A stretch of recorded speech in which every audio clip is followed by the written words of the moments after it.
എല്ലാവർക്കും നമസ്കാരം. Welcome back to Niyas. ചായയുടെ കൂടെ കഴിക്കാൻ നല്ല ക്രിസ്പി ആയിട്ടുള്ള ഒരു അടിപൊളി സ്നാക്കിൻ്റെ റെസിപ്പിയാണ് ഇന്നത്തെ വീഡിയോയിലുള്ളത്. ഇത് തയ്യാറാക്കുന്നതിന് വേണ്ടി ഒരു കപ്പ് മൈദ ഒരു ബൗളിലേക്ക് ഇട്ട് കൊടുക്കാം. അതിലേക്ക് ആവശ്യത്തിനുള്ള ഉപ്പ് ചേർത്ത് കൊടുക്കാം.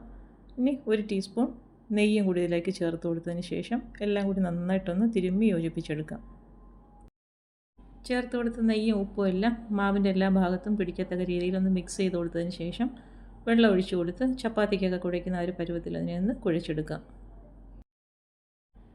ഇതുപോലെ ഈ ഒരു പരുവത്തിൽ കുഴച്ചെടുത്തിട്ടുണ്ട്. ഇനി നമുക്കിത് മൂടി വെച്ചൊരു 10 മിനിറ്റ് ഒന്ന് റെസ്റ്റ് ചെയ്യാൻ വയ്ക്കാം. ആ സമയത്ത് ഫില്ലിങ് തയ്യാറാക്കാം. അതിന് വേണ്ടി പാനിലേക്ക് വെളിച്ചെണ്ണ ഒഴിച്ചു കൊടുത്ത് ചൂടായി വരുമ്പോൾ അതിലേക്ക് ഒരു വലിയ സവാള സ്ലൈസ് ചെയ്ത് ഇട്ട് കൊടുക്കാം. അതിലേക്ക് ആവശ്യത്തിനുള്ള ഉപ്പും ചേർത്ത് കൊടുത്ത് നല്ലതുപോലെ ഒന്ന് വഴറ്റി കൊടുക്കാം. സവാള ഒന്ന് വഴണ്ട് വരുന്ന സമയത്ത് ഇതിലേക്ക് ഒരു ടീസ്പൂൺ ഇഞ്ചി വെളുത്തുള്ളി പേസ്റ്റും കൂടി ഇട്ട് കൊടുക്കാം.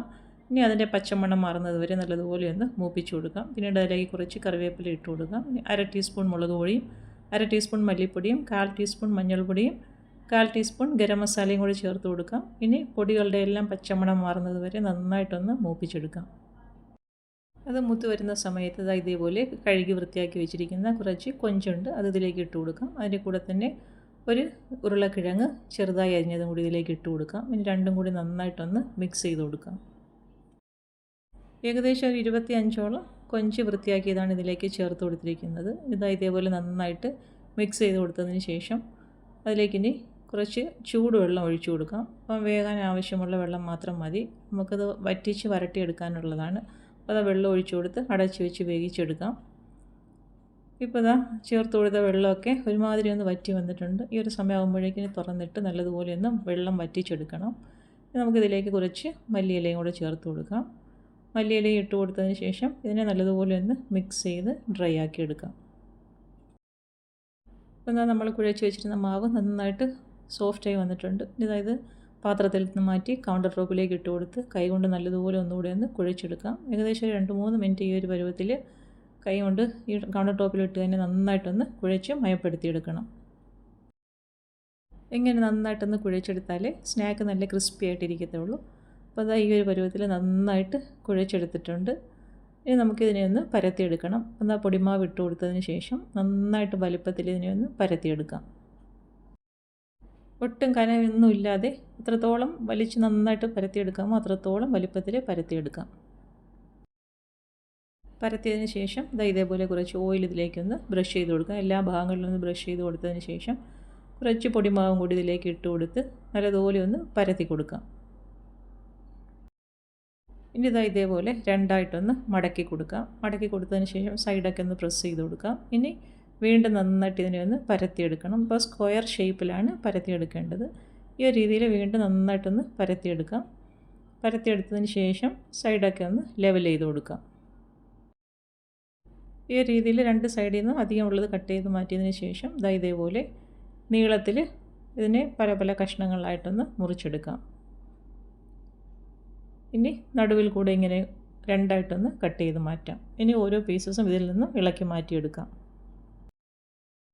ഇനി ഈ ഇളക്കി മാറ്റിയതിനെ ഓരോന്നിനെയും നമുക്ക് ഒന്നുകൂടെ ഒന്ന് പരത്തിയെടുക്കണം. അപ്പം നീളത്തിൽ ഇങ്ങനെ ഒന്ന് പരത്തി കൊടുക്കാം. പരത്തി കൊടുത്തതിന് ശേഷം വേണം ഇതിലേക്ക് ഫില്ലിങ് വെച്ച് കൊടുക്കാൻ. അപ്പോൾ അത് ആവശ്യത്തിനുള്ള ഫില്ലിങ് വെച്ച് കൊടുക്കാം. ഇനി ഇതേപോലെ രണ്ട് സൈഡിൽ നിന്നും ഇങ്ങനെ ഒന്ന് ഫോൾഡ് ചെയ്ത് കൊടുക്കണം. ഫില്ലിങ് പുറത്ത് കാണാത്ത രീതിയിൽ രണ്ട് സൈഡിൽ നിന്നും ഇങ്ങനെ ഒന്ന് മടക്കി കൊടുക്കാം. ഒരു ഭാഗത്തുനിന്ന് അങ്ങോട്ടും മറുഭാഗത്തുനിന്ന് ഇങ്ങോട്ടും മടക്കിയതിന് ശേഷം ഒന്ന് ഒട്ടിച്ചു കൊടുക്കണം. രണ്ട് ഭാഗം തമ്മിലൊന്ന് ഒട്ടിച്ചു കൊടുക്കണം. ഒട്ടിച്ചു കൊടുത്തതിന് ശേഷം ഇതേപോലെ ഈ ഭാഗം അങ്ങോട്ട് മടക്കി കൊടുക്കാം. പിന്നീട് മറുഭാഗം തിരിച്ച് പുറത്തായിട്ട് മടക്കി കൊടുക്കാം. അപ്പോൾ ഈ ഒരു രീതിയിലാണ് ഈ സ്നാക്ക് തയ്യാറാക്കിയെടുക്കുന്നത്. അതേപോലെ ഒന്നുകൂടെ കാണിക്കാം. ഫില്ലിങ് വെച്ച് കൊടുത്തിട്ടുണ്ട്. ഇത് രണ്ട് സൈഡിൽ നിന്നും ഇതേപോലെ നടുക്കായിട്ട് മടക്കി കൊടുക്കാം. നടുവിലേക്ക് മടക്കിയതിന് ശേഷം രണ്ട് ഭാഗവും തമ്മിലൊന്ന് ഒട്ടിച്ചു കൊടുക്കണം. ഫില്ലിങ് പുറത്താവാത്ത രീതിയിൽ ഇതേപോലെ ഒന്ന് ഒട്ടിച്ചു കൊടുക്കാം. ഒട്ടിച്ചു കൊടുത്തതിന് ശേഷം രണ്ട് സൈഡും ഒന്ന് പ്രസ് ചെയ്ത് കൊടുക്കാം. ഇനി ഇതേപോലെ മുകളിലേക്കൊരു ഭാഗം ഒട്ടിച്ചു കൊടുക്കാം. അതേപോലെ മറുഭാഗം തിരിച്ച് പുറത്തേക്കും ഒട്ടിച്ചു കൊടുക്കാം. അപ്പോൾ ഈ ഒരു രീതിയിൽ നമുക്ക് ആ മാവിൽ നിന്നും സ്നാക്കെല്ലാം തയ്യാറാക്കിയെടുക്കാം. അപ്പോൾ ഈ ഒരു രീതിയിൽ ഞാൻ എല്ലാ സ്നാക്കും തയ്യാറാക്കി എടുത്തിട്ടുണ്ട്. ഇനി ഇതാ ചൂടായി കിടക്കുന്ന എണ്ണയിലേക്ക് ഇട്ട് കൊടുത്ത് വറുത്ത് കോരിയെടുക്കാം. അപ്പോൾ ഫ്ലെയിം മീഡിയത്തിൽ നന്നായിട്ട് ചൂടായതിന് ശേഷം ഫ്ലെയിം മീഡിയത്തിലാക്കി കൊടുക്കാം. എണ്ണ നല്ലപോലെ ചൂടാവണം. അതിന് ശേഷം ഫ്ലെയിം മീഡിയത്തിലാക്കി കൊടുത്ത് സ്നാക്ക് ഇട്ട് കൊടുക്കാം. 2-3 തവണ തിരിച്ചും മറിച്ചും ഇട്ട് നന്നായിട്ട് കളർ മാറ്റിയെടുക്കണം. നല്ല ഗോൾഡൻ യെല്ലോ കളറാകുന്നത് വരെ എണ്ണയിൽ 2-3 തവണ തിരിച്ചും മറിച്ചും ഇട്ട് കൊടുക്കാം. അപ്പോൾ സ്നാക്ക് നന്നായിട്ട് ക്രിസ്പി ആയിട്ട് വരും. അപ്പോൾ ഇതാ ഇട്ട് കൊടുത്തതെല്ലാം നന്നായിട്ട് പരുവായി വന്നിട്ടുണ്ട്. ഇനി നമുക്ക് ഈ സമയമാകുമ്പോഴേക്കും എണ്ണയിൽ നിന്നും കോരി മാറ്റാം. അപ്പോൾ തയ്യാറാക്കി വെച്ചിരുന്ന എല്ലാ സ്നാക്സും നമുക്ക് ഈ ഒരു രീതിയിൽ എണ്ണയിലേക്ക് ഇട്ട് കൊടുത്ത് തിരിച്ചും മറിച്ചും ഇട്ട് കൊടുത്ത് നന്നായിട്ട് മൂപ്പിച്ചെടുക്കണം. ഇപ്പോൾ അതാ പരത്തി വെച്ചിരുന്ന എല്ലാം ഇതേപോലെ എണ്ണയിലിട്ട് നന്നായിട്ട് വറുത്ത് കോരി എടുത്തിട്ടുണ്ട്. നല്ല ക്രിസ്പി ആയിട്ടുള്ള സ്നാക്കാണ്. അപ്പോൾ ഈ ഒരു രീതിയിൽ നമുക്ക് ഫില്ലിങ് ഏത് വേണമെങ്കിലും ഉള്ളിലേക്ക് വെച്ച് കൊടുക്കാം. ഈ ഒരു രീതിയിൽ ഈ സ്നാക്ക് ഒന്ന് തയ്യാറാക്കി നോക്കൂ. വൈകുന്നേരങ്ങളിലൊക്കെ ചായയുടെ കൂടെ കഴിക്കാൻ നല്ല അടിപൊളിയായിട്ടുള്ളൊരു സ്നാക്കാണ്. അപ്പം ഇങ്ങനെയൊക്കെ വെറൈറ്റി സ്നാക്കുകളൊന്ന് തയ്യാറാക്കി നോക്കൂ. അപ്പോൾ ഇന്നത്തെ വീഡിയോ ഇത്രയേ ഉള്ളൂ. ഇഷ്ടമായ ലൈക്ക് ചെയ്ത് സബ്സ്ക്രൈബ് ചെയ്ത് സപ്പോർട്ട് ചെയ്തേക്കൂ. വീണ്ടും അടുത്ത വീഡിയോയിൽ കാണുന്നത് വരെ bye from Niyas. Thanks for watching.